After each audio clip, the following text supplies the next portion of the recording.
Welcome back to another edition of Liberty Coin Services Things You Need to Know series.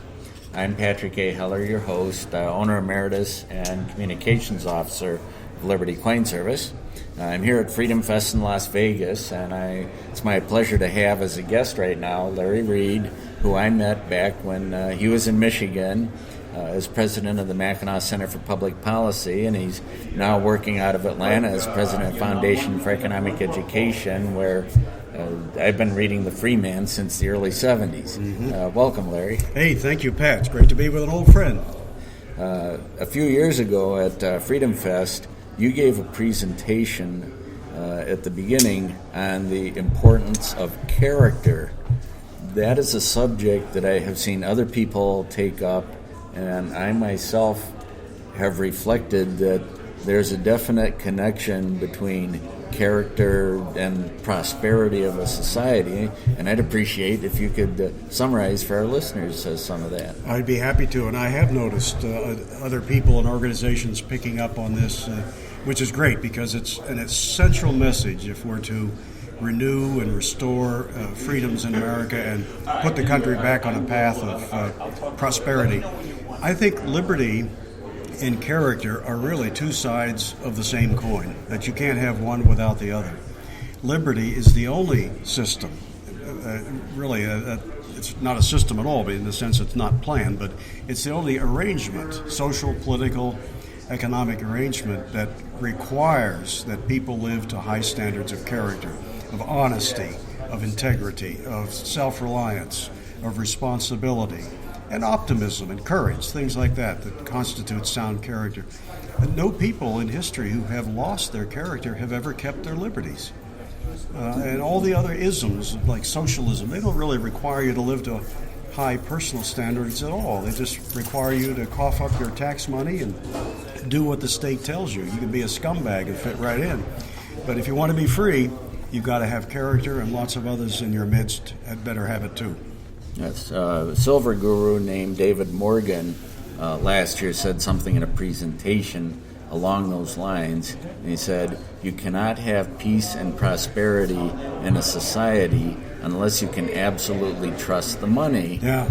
And I've done presentations on the rise and fall of Rome's money, and there are definite parallels there. Oh, absolutely. I too am a student of Roman history, and it's so obvious that when character eroded in ancient Rome, you saw theft on all levels of society. At the governmental level, politicians began stealing from people by debasing their currency. People of sound character don't do that. And with that came the rise of disrespect for persons and property across the board. When character is eroded, and when theft is not frowned upon, when people stop trying to be self-reliant, when they start voting for a living instead of working for one, not only do you lose character, but ultimately you lose your liberties too. I've drawn parallels between what's happened in Rome and what's in the United States today, as have you. Yeah, it's full of lessons that we ignore at our peril. Now, you taught economics, I believe, at Northwood Institute. Yes. And then founded the Mackinac Center for Public Policy. I'm impressed with how the Mackinac Center is now part of the conversation in political circles in Lansing. I assume you admire the level of progress the organization has made. Yes. I'm very proud of the fact that I left it in great hands, and as was my desire and plan, Mackinac never skipped a beat after I left after 21 years to take the opportunity at the Foundation for Economic Education. So they continue to do great and fantastic work. Do you have any thoughts, speaking economically or financially, on how the world finances are going or the currencies are going? Well, these are fascinating times because you see, with rare exceptions, I'd be hard-pressed to even name one, rare exceptions, you see government-issued, politically driven, fiat, unbacked, inconvertible paper money declining and bringing down economies with it. And, of course, at the moment, the most spectacular example of that is Greece. which is being weighed down by not just funny money, but its long-standing, expensive, and unsustainable welfare state. When countries abandon character and abandon liberty, abandon free markets, and start looking for government as a source of free goodies and redistribution of people's money, financial disaster is just around the corner. It's only a matter of time, and Greece is going through that right now. And that's just the most outrageous example. Yeah. Not the only one, unfortunately. It's happening in a lot of other places, maybe in slower motion, but it's the same principles governing it all. You cheat people with the money. You take from them for wasteful causes that breed dependency. You put politicians in charge of their lives. Disaster will follow. It's just a matter of time.